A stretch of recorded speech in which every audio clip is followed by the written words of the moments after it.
The royal nursery was supposed to be completely empty. Alpha King Garrick pushed the heavy oak door open, his jaw locked tight. The scent of rain and pine, his own commanding scent, was thick in the room, but beneath it lay something else, something faint, fragile, and entirely forbidden. A lowborn. His golden eyes shifted in the dark. Beside the frozen window, a small, dangerously thin figure was curled protectively around his feverish son, Finn. She wore the ragged, ash-stained gray wool of a laundry omega. Garrick's hand fell to the hilt of his blade. No servant was allowed in the heirs' chambers, especially not after the Queen's death. He took one silent step forward. The killing intent rolling off his massive frame was enough to suffocate a grown warrior.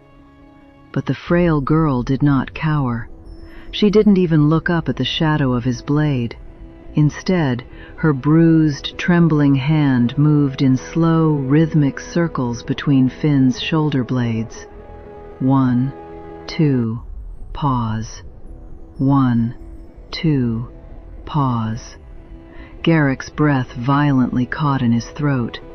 It was the exact rhythm Celeste used to calm the boy's terrors. A secret, quiet rhythm only a mother knew. Found it. "Who are you?" Garrick's voice was a lethal, quiet growl that shook the glass panes. The girl finally turned her head. Her face was pale, starved, and entirely unfamiliar. But the moment her exhausted eyes met his, the Alpha King felt a brutal pull deep inside his chest. His wolf slammed against his ribs, not with fury, but with a desperate, agonizing whine. She looked at the drawn sword, then up to his eyes. There was absolutely no fear in her gaze, only a deep, sorrowful patience. "You're holding your sword too tightly, Garrick," she whispered. Her voice was cracked and foreign, but the absolute lack of fear, the gentle reprimand. "You'll wake the children." The heavy steel blade slipped from the Alpha King's grip, hitting the stone floor with a deafening clang. No one in the entire kingdom had dared to call him by his first name in 3 years. The gates of Blackridge Keep opened without the sounding of horns. Alpha King Garrick Thorne had ridden through the freezing night, arriving a full day before his vanguard. The border skirmishes had been bloody, but it was the ravens from the royal court that had driven him relentlessly through the snow. His heirs were failing. The twins, Finn and Lyra, were gripped by a sudden wasting fever. Garrick did not stop to shed his heavy, snow-drenched leather cloak. He did not wait for the High Steward or the royal healers to greet him. The scent of winter pine and rain, his dominant alpha aura, suffocated the torchlit corridors as he bypassed the throne room entirely and headed straight for the eastern wing, the royal nursery. His boots struck the stone floor with lethal purpose. Beneath his breastplate, a silver ring hung heavily on a leather cord against his chest, the only piece of his late wife, Luna Celeste, that had survived the fire 5 years ago. He gripped it once, a grounding anchor against the rising panic in his blood. He pushed the heavy oak doors of the nursery open. The hearth had burned down to weak embers. The air was bone-chillingly cold, but it was the silence that made Garrick's heart stop. The 2 grand, carved wooden cribs in the center of the room were empty. A low growl vibrated in Garrick's chest. His golden eyes swept the shadows. The suffocating pressure of an Alpha King ready to kill flooded the chamber. Then he heard it.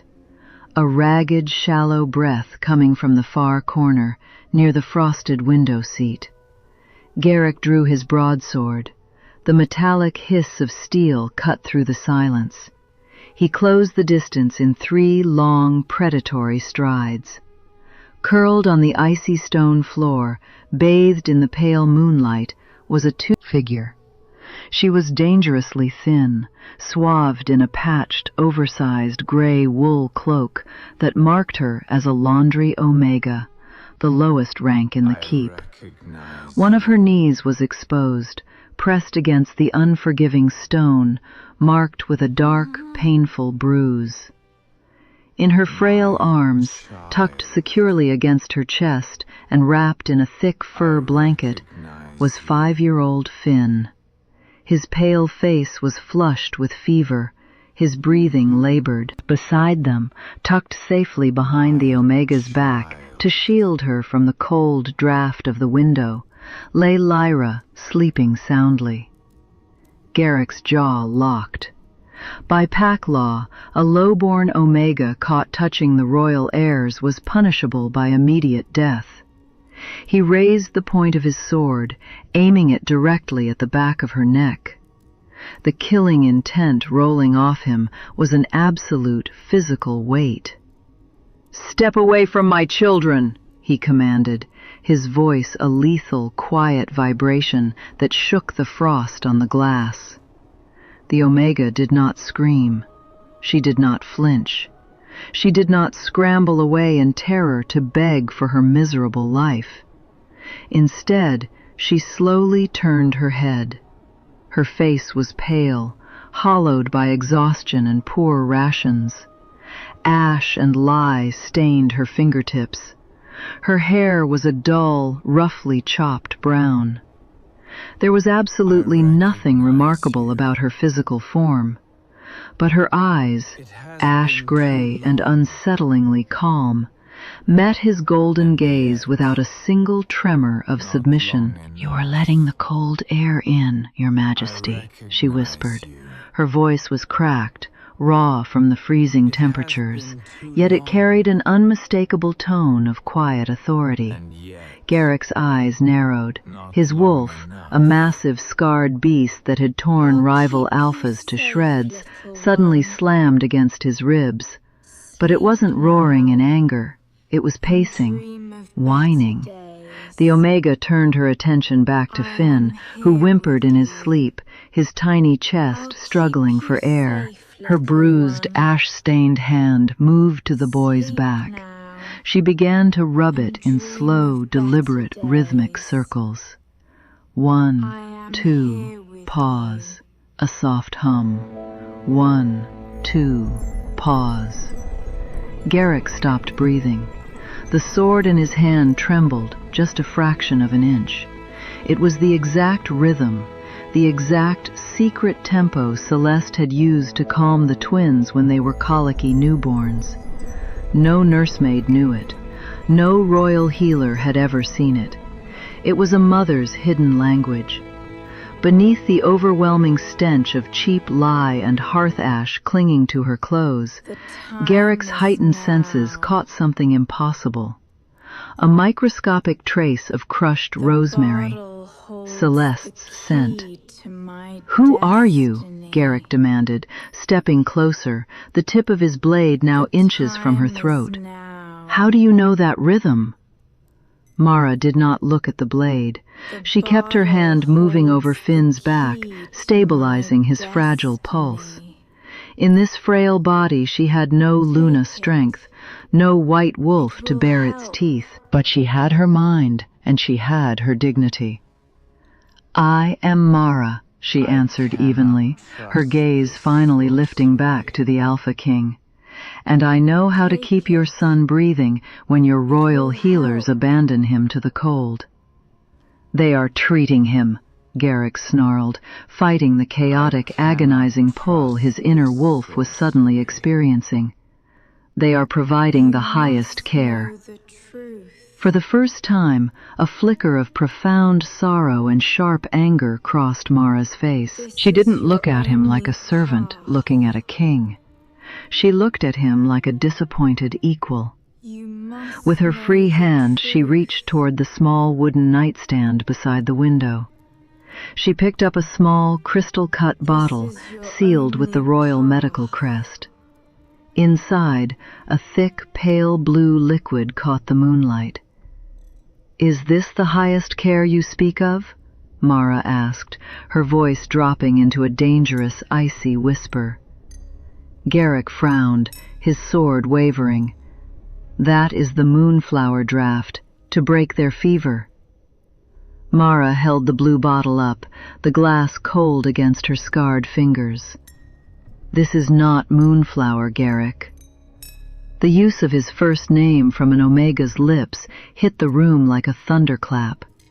But before he could react to the treason, her next words froze the blood in his veins. "This is diluted wolfsbane and silver ash. Your royal court is not curing your children. They are slowly, meticulously executing them." Her words hung in the freezing air, heavier than the blade still leveled at her throat. "Wolfsbane and silver ash," Garrick repeated, the syllables tasting like ash in his own mouth. His golden eyes darkened into a dangerous primal amber. "If you are lying to delay your execution, Omega, I will not grant you a quick death. The royal healers are sworn to the bloodline." Mara did not flinch at the threat. She carefully rested Finn's sleeping head against a fur pillow, ensuring his airways remained open. Then she stood up. She was incredibly small compared to the Alpha King. The top of her head barely reached his chest. Yet, as she faced him, wrapped in her pathetic, oversized gray cloak, there was a towering presence about her. "I do not need to lie, and I do not fear your sword," Mara said quietly. She picked up a pair of heavy iron tongs from the hearth. "I only fear for them. Watch." Garrick did not lower his weapon, but he did not strike. His inner wolf was clawing at the back of his mind, practically howling at him to lower the steel. "Protect," the beast commanded. It was a bizarre, maddening instinct. He had never felt this overwhelming urge to shield a lowborn servant. Mara used the tongs to pull a single glowing red ember from the dying ashes of the fireplace. She placed the ember carefully on the stone hearth. With steady, scarred hands, she uncorked the crystal bottle of the blue medicine. "If this were a true moonflower draught," Mara explained, her voice taking on the precise, calm tone of a seasoned healer, "it would smell of sweet, crushed petals when burned. It would smoke white. It would purify the air." She tilted the bottle. A single, thick blue drop fell onto the glowing ember.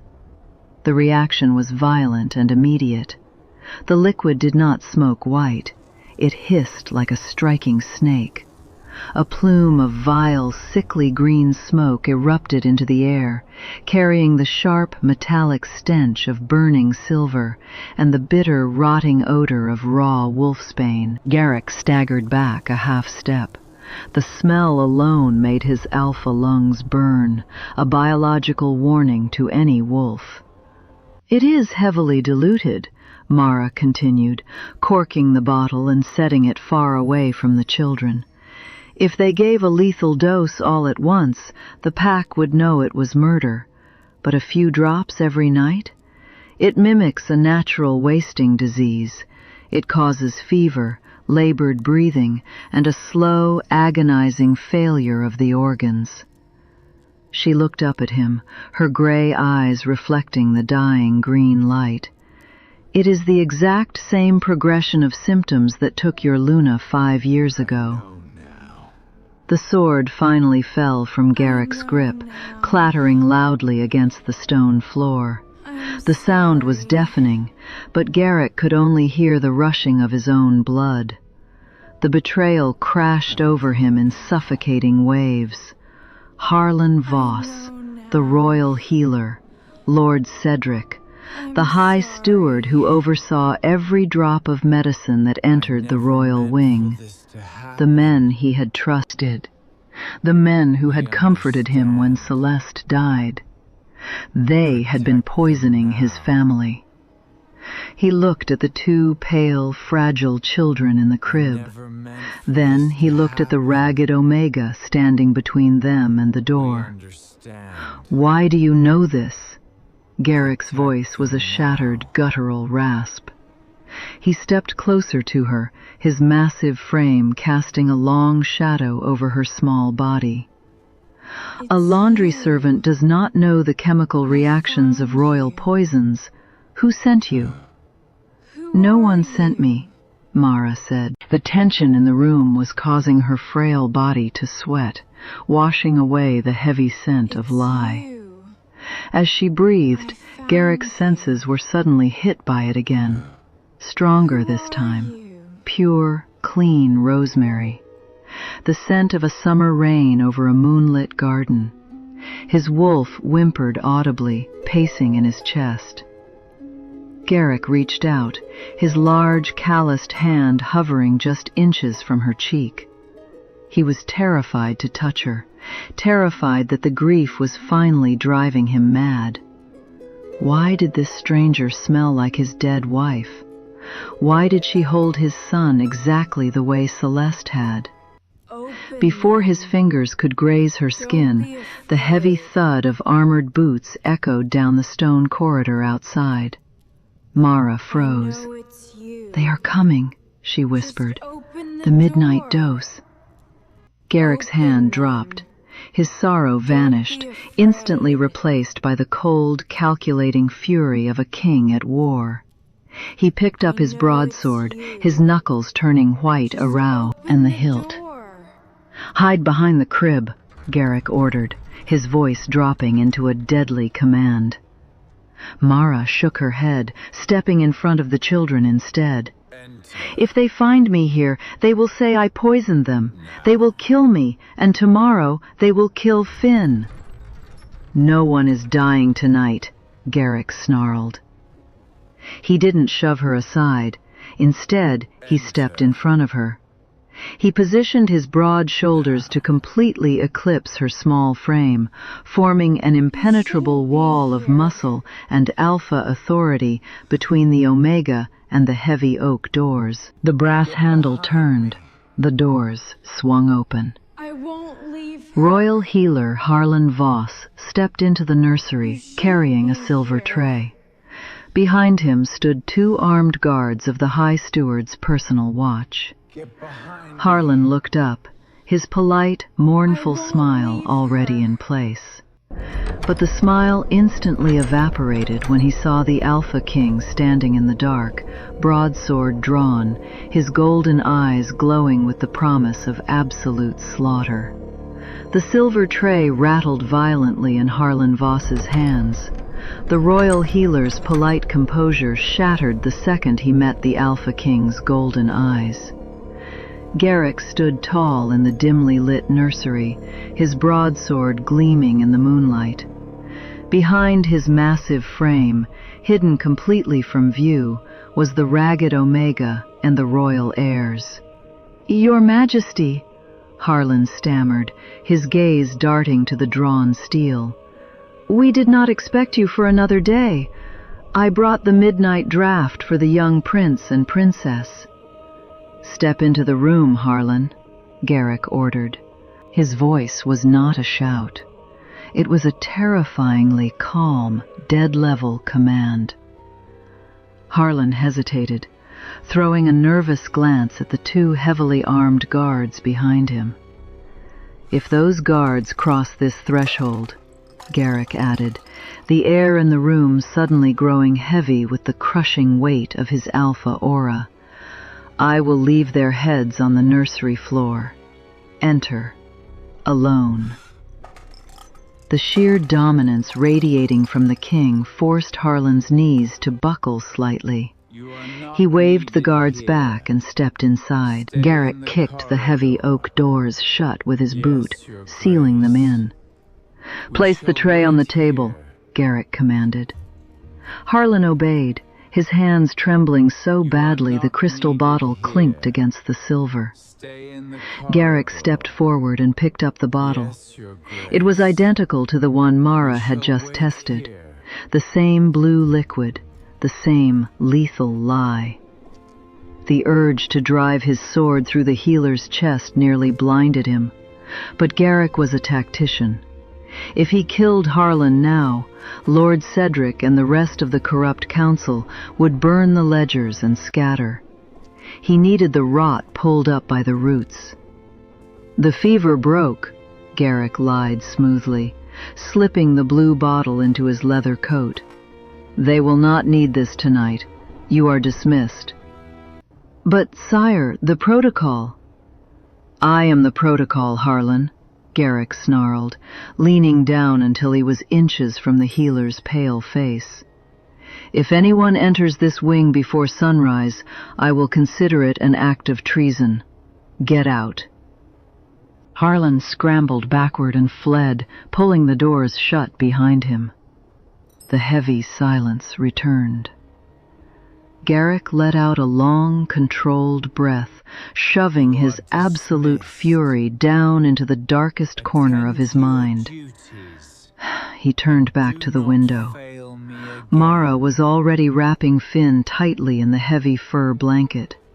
She moved with an efficiency that commanded respect, her thin, ash-stained hands securing the boy against the freezing draft. "We cannot stay here," Mara whispered, her gray eyes fixed on the door. "Voss will go straight to the High Steward. They will find a way to finish this." "I know," Garrick said. He sheathed his broadsword and stepped toward the crib, gently lifting the sleeping Lyra into his arms. The little girl instinctively buried her face into his chest. "Wrap him up. We are leaving the royal wing." Mara blinked. "Where?" "To the only place in this keep where my authority cannot be challenged by the council," Garrick replied. "The Moonrose Cottage." Mara's breath hitched. The cottage. Her cottage. It had been sealed on the night of her death 5 years ago. Minutes later, they slipped through the servants' corridors. The blizzard outside howled, throwing blinding sheets of white snow across the courtyard.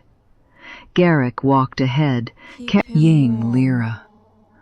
But he constantly angled his broad body against the wind, intentionally breaking the freezing gale so it would not strike Mara, who trailed behind him with Finn secured against her chest. It was a protective alpha instinct, entirely unconscious, yet so profound that Mara felt a painful ache in her chest.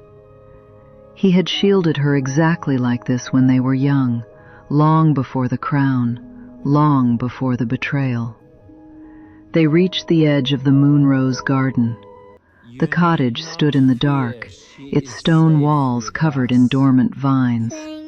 Across the heavy front doors, the royal seal of the king, a thick band of wax and iron, remained unbroken. Garrick shifted Lyra to one arm, drew a hunting dagger from his belt, and violently slashed through the seal. The iron chain fell. He kicked the doors open. The air inside was stale, smelling of dust, dried rose petals, and frozen time. Everything was exactly as it had been left. The rocking chair by the hearth, the woven rugs, the heavy velvet curtains.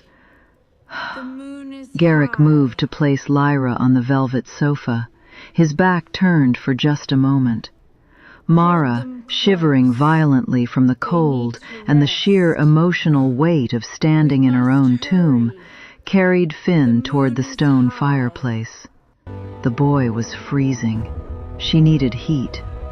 Without thinking, driven entirely by muscle memory and a mother's desperate panic, Mara reached into the dark crevice behind the stone mantel.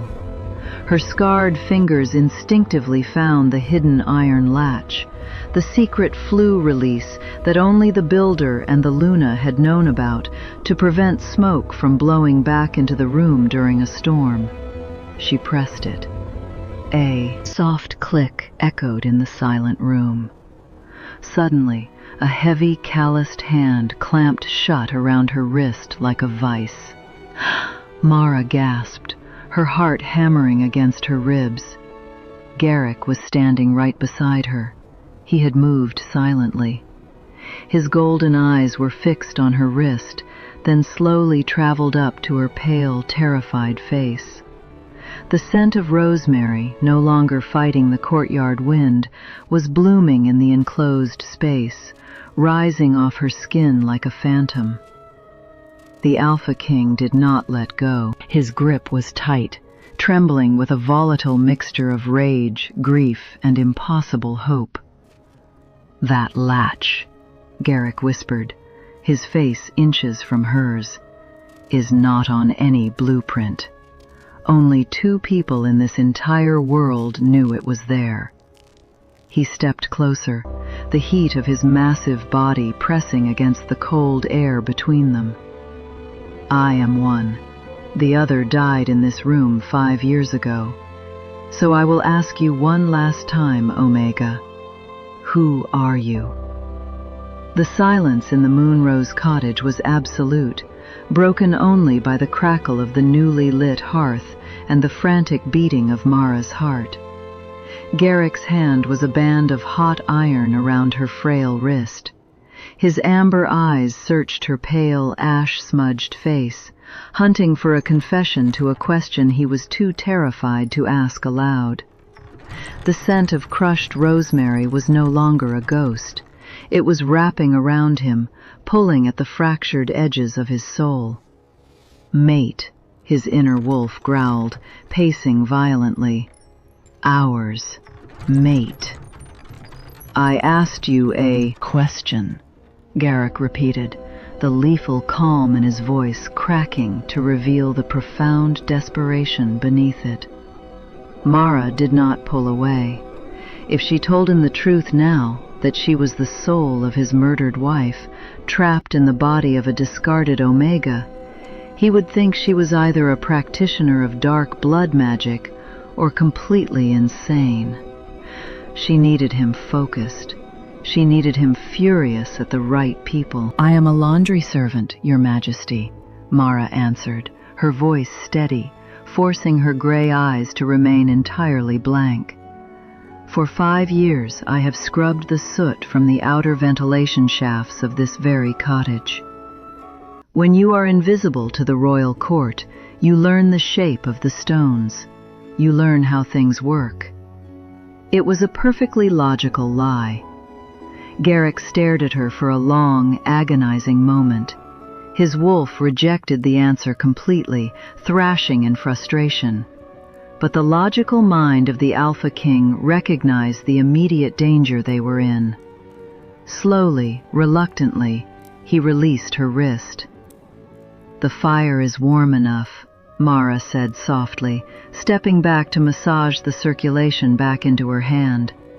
She gestured toward the 2 children sleeping peacefully on the velvet sofa, their breathing already easing in the clean, warm air. "But warmth will not protect them too, Morrow. I found it. When Harlan Voss reports to Lord Cedric that you took the blue bottle, they will realize their treason is exposed. They will burn the medical archives." Garrick's expression hardened into a mask of stone. "The main archives are guarded by Cedric's men. If I order my personal guard to seize them, blood will be spilled in the corridors, and the ledgers will be thrown into the furnaces before my men breach the doors." "We do not need the main archives," Mara said. She turned toward the narrow, shadowed hallway leading to the back of the cottage. Luna Celeste did not trust the High Steward's record-keeping. She kept duplicate estate logs and medical transcripts here, in the root cellar. Garrick froze. "The cellar has been empty for years." "Not if you know which stone to lift," Mara replied, picking up a heavy iron candlestick from the table. Garrick took the candlestick from her hands, a silent, protective gesture to spare her even the slightest weight, and lit it with a burning ember. He gestured for her to lead the way, his massive frame walking closely behind her to shield her from the creeping dampness of the stone corridor. They descended the narrow, spiraling staircase into the root cellar. The air was frigid, smelling of dry earth and old timber. At the bottom of the stairs, Mara did not hesitate. She walked past the empty wooden shelves and knelt in the far corner, brushing away years of accumulated dust from the cobblestone floor. Garrick watched her, the candlelight casting harsh shadows across his sharp cheekbones. He watched her scarred fingers press against the corner of a specific, unremarkable gray stone. She pushed down, and the stone tilted upward. Beneath it lay a heavy brass key. Garrick's breathing stopped. A laundry servant might know the shape of an outer vent, but no servant, no matter how observant, knew the location of the Luna's personal vault key. He said nothing, but the fierce, territorial protectiveness radiating from him intensified, wrapping around Mara like a heavy, invisible cloak. Mara unlocked a hidden ironwood chest recessed into the wall.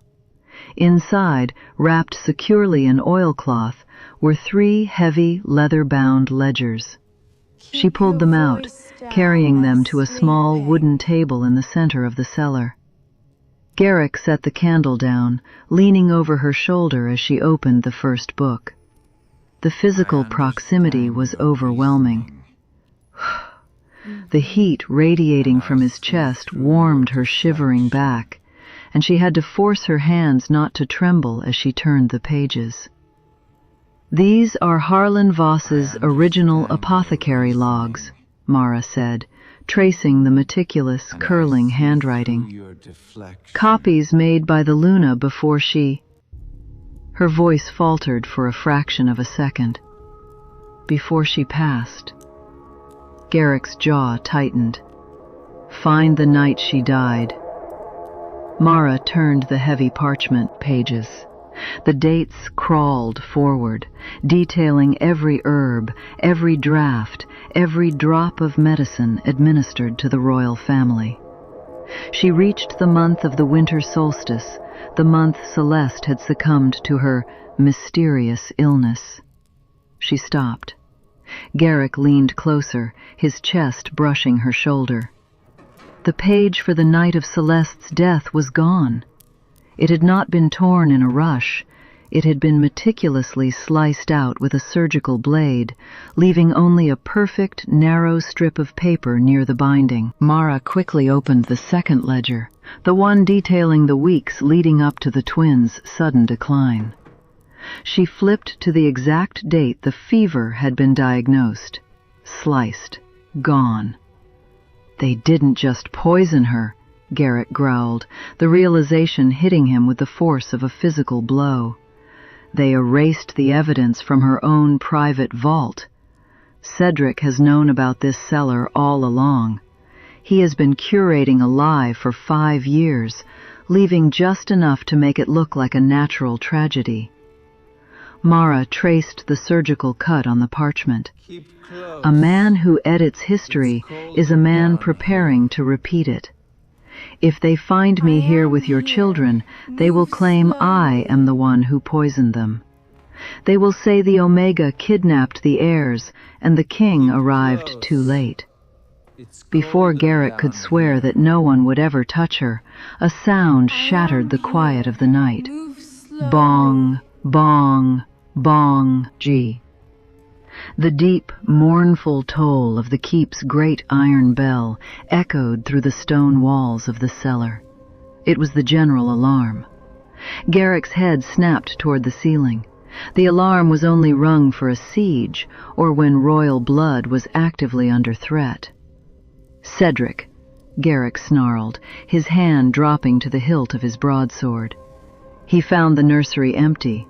He is not waiting for tomorrow to cover his tracks. He is raising the entire pack against a kidnapper." Garrick looked down at Mara, his golden eyes blazing in the candlelight. He is coming to kill you, Omega. The relentless ringing of the iron alarm bell vibrated through the stone walls of the root cellar, signaling a pack-wide hunt. Garrick's hand tightened around the hilt of his broadsword, his amber eyes burning with the promise of violence. Cedric is moving faster than I anticipated. He will seal the courtyard. Stay here in the dark, Omega. I will handle them. No, Mara said sharply. Garrick paused, his inner wolf bristling at the direct refusal, yet simultaneously thrilled by her absolute lack of submission. Mara did not panic. Her mind, honed by years of Luna training and survival in the lowest caste, worked with terrifying clarity. She closed the torn ledger, wrapped it back in the oilcloth, and shoved the heavy books back into the hidden ironwood chest. If I hide in the cellar, I am a kidnapper cowering in the dark, Mara explained, pressing the cobblestone back into place and locking the secret vault. Lieutenant, if Cedric sees that we know about this cellar, he will instantly realize the ledgers exist. We lose our only physical proof. He must believe we only came to the cottage for shelter. Garrick stared at her. The strategic brilliance of her mind was not the mind of a laundry servant. It was the mind of a ruling queen. The scent of rosemary flared again, wrapping around his senses, tightening the invisible, agonizing bond pulling him toward her. You will stand beside me then, Garrick said, his voice dropping into a low, uncompromising rumble, and you will not leave my shadow. They hurried back up the spiraling staircase. In the living room, the children had awoken to the sound of the alarm. Finn was sitting up, his coughing noticeably weaker in the warm, clean air. Lyra was holding his hand, her small face pale with fear. When Mara entered the room, Lyra let out a small sob, slipped off the velvet sofa, and ran straight past the Alpha King. She buried her face into Mara's ash-stained gray skirt. Garrick's chest tightened painfully. His daughter, who recoiled from every nursemaid and healer in the keep, was clinging to a stranger. I am here, little wolf, Mara whispered, dropping to her bruised knee to embrace the girl, running a soothing hand over Lyra's hair. You are safe. Outside, the heavy crunch of dozens of armored boots marching through the snow shattered the quiet of the moonrose garden. The harsh, flickering orange light of torches spilled through the frosted windows. Secure the perimeter! Surround the cottage! The voice belonged to Captain Keene, commander of the High Steward's personal watch. Garrick turned toward the broken front doors. He did not rush out in a blind rage. He walked with the slow, calculated, terrifying grace of an apex predator. He stopped squarely in the doorway, his massive frame blocking the entrance completely. The courtyard was swarming with over 30 heavily armed guards. At the center of the formation stood Lord Cedric Vale. The High Steward's silver hair was perfectly combed despite the blizzard, his heavy velvet cloak lined with pristine white fur. His face was a mask of flawless, manufactured relief. Praise the Moon Mother! Cedric cried out, falling to one knee in the snow, a theatrical display of loyalty. The guards immediately dropped to their knees as well. Your Majesty, when we found the royal nursery empty, I feared the absolute worst. We have been searching the keep for the past hour. Garrick looked down at the kneeling man. His golden eyes were cold, devoid of any warmth or mercy. Stand up, Cedric. Cedric rose, his eyes darting past Garrick's broad shoulders, trying to peer into the dimly lit cottage. Sire, we have uncovered a horrific treason. A laundry Omega has infiltrated the royal wing. We found evidence in her miserable quarters, a stolen bottle of the heirs' moonflower medicine. She intends to harm the children. Garrick did not move. He felt Mara step up quietly behind him, her small hand resting reassuringly on Lyra's shoulder. "Is that so?" Garrick's voice was dangerously quiet. He reached into his heavy leather coat and pulled out the blue crystal bottle he had taken from Harlan Voss. He held it up in the torchlight. "Because I seem to recall confiscating the heirs' medicine directly from the royal healer less than an hour ago." Cedric's polite smile faltered for a fraction of a second. The slip was infinitesimal, but to an Alpha King it was as loud as a scream. "The Omega is cunning, Your Majesty," Cedric recovered smoothly, gesturing to Captain Keen. "She likely stole a previous batch to hoard it, depriving the children of their cure. By the ancient laws of Blackridge, any lowborn who touches royal blood without permission or endangers an heir is to be executed on sight." Cedric raised his voice, ensuring the entire courtyard of guards could hear his dedication to the law. "Hand the wretch over, sire, so we may cleanse this treason." Behind Garrick, Mara stepped out slightly from his shadow. She did not lower her head. "If I stole the medicine from the nursery, Lord Cedric," Mara's voice rang out, clear and steady over the howling wind, "then how did I also possess the key to a cottage that has been magically sealed by the king himself for 5 years? A ripple of uneasy whispers moved through the armored guards. The Omega was right. The royal seal on the door had only just been broken by the king's dagger. No servant could have entered it beforehand. Cedric's eyes narrowed into slits. The mask of the loyal steward cracked, revealing the venomous snake beneath. The lowborn trash was speaking out of turn, and she was too smart to be left alive. "She is using dark blood magic," Cedric declared loudly, pointing a gloved finger at Mara. "She has bewitched the king's grief. Captain Keen, in accordance with pack law, arrest the Omega." Half a dozen armored guards stepped forward, drawing their weapons, emboldened by the High Steward's legal decree. Garrick's restraint snapped. In one blindingly fast motion, the Alpha King drew his great broadsword. He swung the massive steel blade downward, burying the tip deep into the frozen earth directly in front of the cottage steps. The sheer force of the impact cracked the paving stones and sent a shockwave of alpha dominance rolling across the courtyard. Several guards stumbled backward, clutching their chests as the air was sucked from their lungs. Garrick stood behind the steel line he had just drawn in the snow. His eyes burned with a lethal, glowing gold. "The law of Blackridge answers to me," Garrick roared, a sound that shook the very foundations of the keep. "The Omega remains under my personal protection. The first man to step his boot across this line will die before his heart beats twice." The standoff in the snow did not end in a massacre. Alpha King Garrick Thorne did not allow Lord Cedric the privilege of a quick, chaotic death in the dark.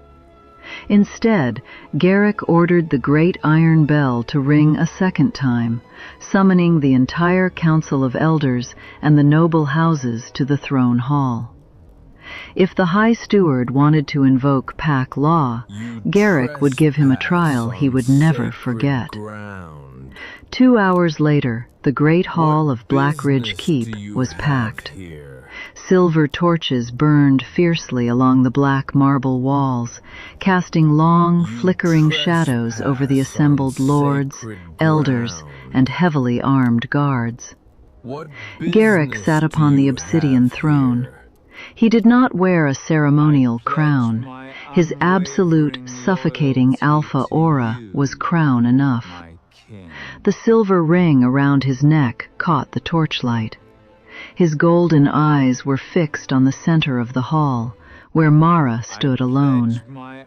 She was entirely out of place, a tiny, fragile Omega in a patched gray wool dress, surrounded by towering lichens in silk and armor. The dark bruise on her exposed knee was visible through a tear in her skirt. "Kneel before the Alpha King, Omega," Captain Keen barked, stepping forward with his hand on his sword. Mara did not move. She looked up at the throne, her ash-gray eyes perfectly calm. "My knees are bruised from scrubbing the floors of this keep. I will stand." A collective gasp rippled through the noble houses. It was unthinkable arrogance. Captain Keen drew his blade an inch, preparing to force her down. "She will stand." Garrick's voice boomed through the hall, low and vibrating with a warning that made the stone pillars tremble. He shifted his gaze to Captain Keen. "Touch her, Captain, and you will lose the hand." Keen swallowed hard and stepped back. Lord Cedric, standing at the head of the Elder Council, smoothed his velvet cloak, his polite smile masking the venom underneath. "Your Majesty, we appreciate your dedication to fairness," Cedric began, his voice projecting flawlessly to the crowd. "But the evidence is undeniable. We have a witness." Cedric gestured, and a terrified young kitchen boy was pushed forward. "Tell the king what you saw, boy." I saw the laundry maid, sire," the boy stammered, pointing a shaking finger at Mara. "She snuck into the apothecary's storage yesterday. She stole a blue bottle. I swear it on the Moon Mother." Murmurs of outrage erupted from the elders. Cedric bowed his head in mock sorrow. "She stole the moonflower draft, sire. She intended to deprive the royal heirs of their cure, perhaps even holding it for ransom. It is a clear act of treason." Garrick did not blink. He looked at Mara. "Do you have a defense against this witness, Omega?" Mara did not look at the boy, who was clearly bribed or threatened. She turned her gaze directly to royal healer Harlan Voss, who was standing nervously behind Cedric. "I do not need to question the boy," Mara said, her voice carrying an eerie, quiet authority that commanded the massive hall to silence. "I need to question the royal healer." Cedric stiffened. "A lowborn cannot cross-examine a titled healer." "She has my permission," Garrick countered instantly, leaning forward on the throne. "Speak, Mara." Hearing the Alpha King say her name sent a shiver down the spines of the elders. It was not a dismissal, it was an endorsement. Mara turned fully toward Harlan. The healer swallowed heavily, his eyes darting to Cedric for help, but the High Steward could not overrule the king. "Healer Voss," Mara began, her tone analytical and piercing. "You diagnosed the royal heirs with a lung fever. You prescribed a moonflower draft. Is this correct?" "Yes," Harlan stammered. "The standard treatment." "And how is moonflower prepared?" Mara asked, taking a slow step toward him. "To extract the healing properties, what is the exact boiling temperature?" Harlan blinked, confused by the academic question. It must be boiled at a rolling simmer for 3 hours, until the liquid turns pale blue." "Correct," Mara said. "And what happens if a true moonflower draft is exposed to open, extreme heat? Say, a red-hot ember?" Harlan wiped sweat from his brow. "It purifies. It releases a white, sweet-smelling smoke." "Then you are a terrible alchemist, Harlan," Mara said, her voice turning to ice. "Because when I tested your medicine tonight, it did not smoke white. It hissed, it smoked green, and it smelled of burning silver and raw wolfsbane." The great hall erupted into chaos. Wolfsbane was strictly forbidden within the keep walls. It was a slow-acting poison to lichens. "Lies!" Cedric roared, abandoning his polite facade. "She is a desperate rat trying to save her own neck with fabricated alchemy." "It is not a lie," Garrick's voice cut through the shouting like a physical blade. He pulled the blue crystal bottle from his coat and slammed it down onto the armrest of the obsidian throne. The heavy glass thudded against the stone. "I witnessed the reaction myself. My own alpha senses confirmed the scent of wolfsbane." Dead silence fell over the room. To accuse a king of lying about a scent was impossible. Harlan Voss went entirely pale. His knees buckled, and he collapsed onto the marble floor. I only followed orders. The dosage was meant to be stable. It was only meant to keep them weak, not—" "Silence, you fool!" Cedric bellowed, his face turning purple with rage. But the damage was done. The confession had spilled from the healer's own lips. The elders stared at Cedric in horror. Cedric realized the trap had closed on him. The careful 5-year illusion was crumbling because of one ragged omega. His eyes darted to the guards, then back to the king, and finally rested on Mara. If he went down, he would take her with him. The healer's mind is broken by the king's intimidation, Cedric shouted, stepping into the center of the hall. He raised his hands toward the vaulted ceiling, invoking an ancient, undeniable right. "This is a manipulation of the court. By the old laws of Blackridge, if a lowborn accuses a high noble of treason, words are not enough. I invoke the trial of blood." The elders gasped, stepping back. Garrick's hands gripped the armrests of his throne so hard the obsidian cracked. The trial of blood was an archaic, brutal law.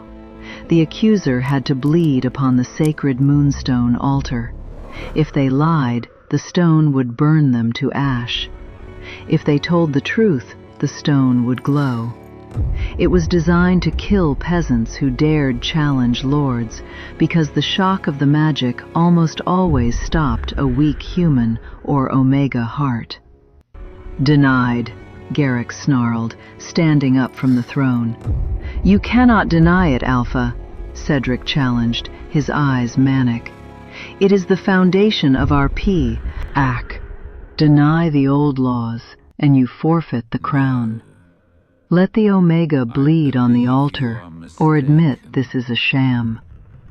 Garrick prepared to draw his sword and slaughter Cedric where he stood, crown be damned. But a small, ash-stained hand raised in the center of the hall. "I accept the trial," Mara said. "No!" Garrick's roar shook the heavy chandeliers hanging from the vaulted ceiling. He lunged forward, abandoning the obsidian throne. He did not care about the old laws. He did not care about the elders' gasps, or the crown resting upon his legacy. The agonizing pull in his chest had reached a breaking point. If the moonstone altar touched the blood of a frail omega, the magical shockwave would stop her heart instantly. But Garrick was too far, and Mara was already moving. In the center of the great hall stood the moonstone altar, a jagged block of ancient pale rock used to forge the pack's oldest blood oaths. Lord Cedric sneered, quickly drawing a ceremonial silver dagger from his belt and holding it out to her. He wanted it done before the king could intervene. "The old laws accept your challenge, lowborn," Cedric said, his eyes glittering with triumph. Mara took the silver dagger. She did not look at Cedric. She looked across the marble floor, her calm, ash-gray eyes meeting Garrick's terrified, glowing gold ones as he pushed through the wall of armored guards to reach her. "I am here," her eyes seemed to say. "I have always been here." Without a single tremor of fear, Mara pressed the sharp silver edge to her palm and pulled. It was a shallow, clean cut. A single drop of crimson blood welled to the surface and fell, hitting the center of the pale moonstone. "Stop!" Garrick shouted, finally breaking through the guards, his hand reaching out to pull her away from the altar.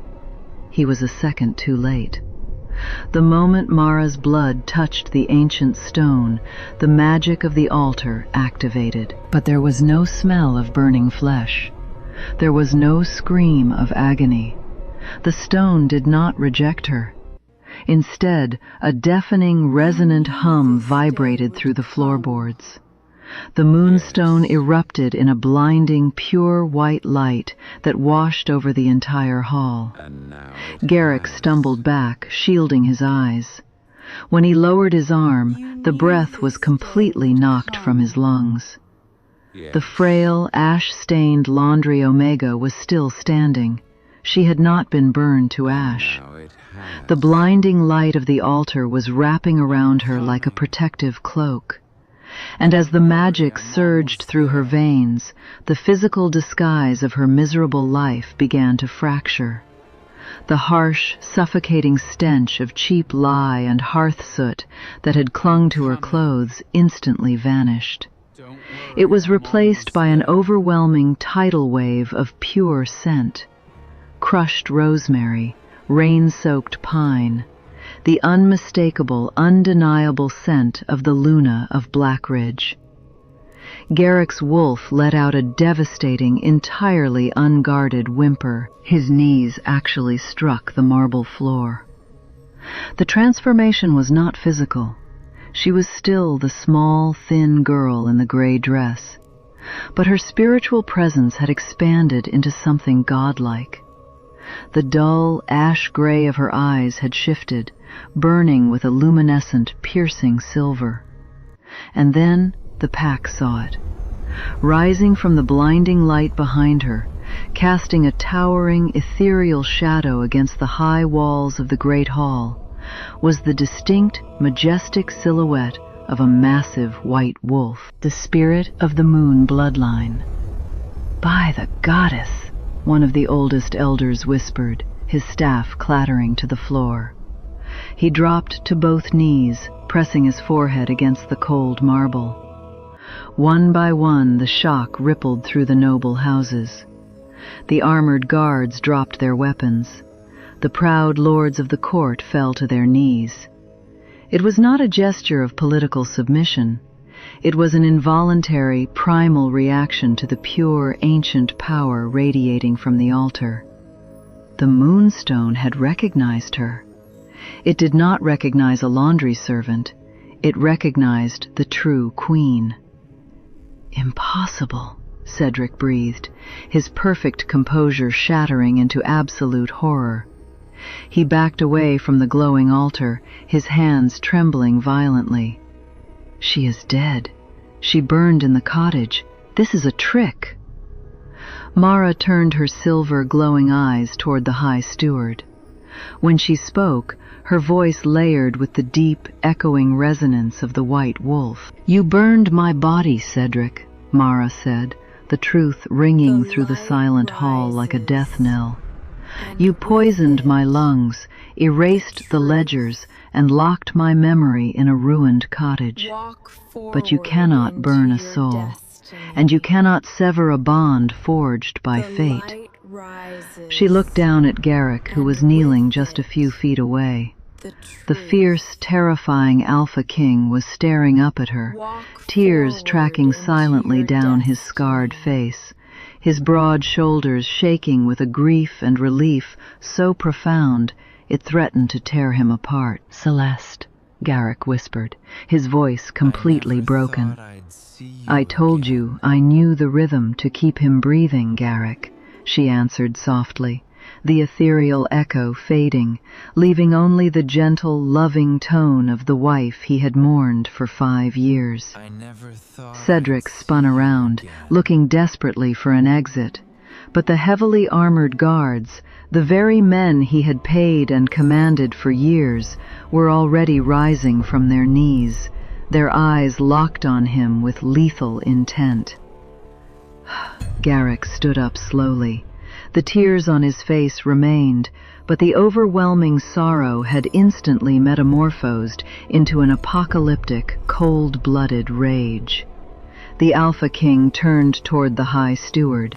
His bones cracked audibly as his inner beast pushed against his skin, demanding the blood of the man who had murdered his mate and poisoned his children. Captain Keen. Garrick's voice was a low, demonic growl that promised unimaginable suffering. "Yes, my king," Captain Keen replied immediately, drawing his blade and stepping entirely away from Cedric's side. "Strip the High Steward of his titles," Garrick commanded, "and chain him to the floor." The heavy iron chains rattled against the black marble floor. Lord Cedric Vale, the untouchable High Steward of Blackridge Keep, was dragged away by his own former guards. There was no bloody execution. Garrick refused to give the traitor the mercy of a quick death. Cedric was stripped of his titles, his lands, and his name. He was sentenced to the Iron Pine Tower, a lightless prison where he would spend the rest of his natural life, surrounded by the cold stone he had tried to rule. Harlan Voss and the corrupt elders who had turned a blind eye to the poison were stripped of their ranks and banished from the territory. Garrick stood before the remaining council. He did not sit back on his obsidian throne. He stood on the lower steps, forcing every noble to look at him not just as a king, but as a man who had been terribly, dangerously blind.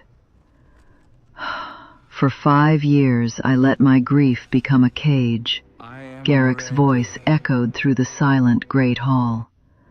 "I trusted the systems of this court more than I trusted my own instincts. I allowed laws designed to protect the bloodline to be weaponized against the innocent. That ends tonight." He looked over the crowd of humbled lords. "The office of the High Steward is permanently dissolved. The royal healers will no longer answer to a single lord, but to a divided council of pack mothers and sworn warriors. And the old laws that demand the blood of the lowborn to prove the truth." Garrick drew his broadsword one final time, slamming the pommel against the ancient moonstone altar. The stone did not shatter, but the symbolic strike rang out like a thunderclap. "Are hereby abolished." The entire great hall bowed their heads in absolute submission. The pack had learned a brutal lesson. Power without truth was just cruelty. Garrick finally sheathed his sword. The lethal, suffocating alpha aura that had terrorized the keep all night slowly receded. He turned and walked across the marble floor, stopping inches away from the woman in the ash-stained gray dress. The blinding light of the white wolf had faded, but the pure, unmistakable scent of rosemary remained, anchoring her soul to the physical world. Garrick slowly dropped to one knee before her. It was an impossible sight. The Alpha King of Blackridge, a warlord feared across the continent, kneeling before a laundry omega in front of his entire court. "I failed you, Celeste," Garrick whispered. The absolute devastation in his voice meant only for her ears. "I failed to protect you in the past, and I nearly failed to see you in the present. I do not ask for your forgiveness. I only ask for the right to spend the rest of my life earning it." Mara looked down at the massive, battle-scarred king kneeling at her feet. She reached out, her small, calloused fingers gently touching his jaw. "You did not fail me tonight, Garrick," she said softly. "But you must understand, the woman who died in that fire is gone. I am Mara now. I have scrubbed floors, I have starved, and I have bled. I am not just a memory of your past. I am the woman who survived." Garrick closed his eyes, turning his face into the warmth of her scarred palm. "Then I am honored to kneel before Mara, my queen, my mate." He stood, wrapping his heavy leather cloak around her shivering shoulders, pulling her against his chest.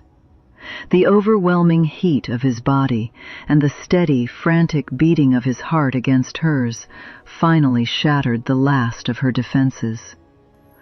Mara buried her face in his coat, breathing in the scent of rain and pine, letting the tears she had held back for 5 years finally fall. Months later, the Moonrose Cottage was no longer a tomb. The heavy velvet curtains were thrown open, letting the warm spring sunlight pour over the wooden floors. The bitter smell of medicine and lye was completely gone, replaced by the sweet aroma of baking bread and fresh herbs. Finn and Lyra chased each other through the garden outside, their laughter ringing clearly through the open windows. The blue poison had been purged from their systems. Their cheeks were flushed with healthy color, their lichen strength fully restored. Garrick stood in the doorway of the cottage, wearing a simple linen shirt instead of his royal armor. He watched Mara at the hearth. She no longer wore rags, but she had refused the heavy, suffocating silk gowns of the court. She wore a simple, elegant dress of deep forest green, her hair falling freely over her shoulders. The faint silver crescent mark on her wrist caught the sunlight. He walked up behind her, wrapping his strong arms around her waist, pulling her back against his chest. He pressed a soft kiss to her temple, his inner wolf completely at peace, purring against her soul.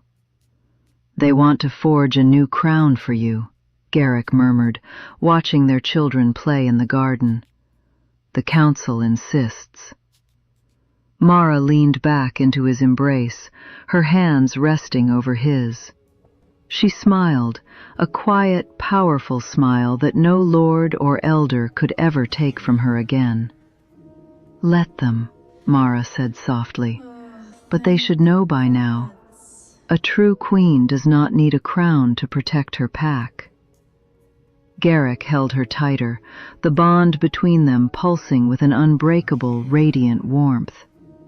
He had fought 1,000 wars, but the greatest victory of his life was simply holding the woman who had fought her way back from the grave to save them all.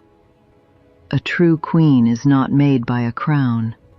She is revealed by the dignity no one could take from her. Would you have forgiven the Alpha King after he let the corrupt court rule his home for so long? If you love emotional stories of rejected Lunas, hidden truths, and protective Alpha Kings fighting for their mates, subscribe and join us for the next story.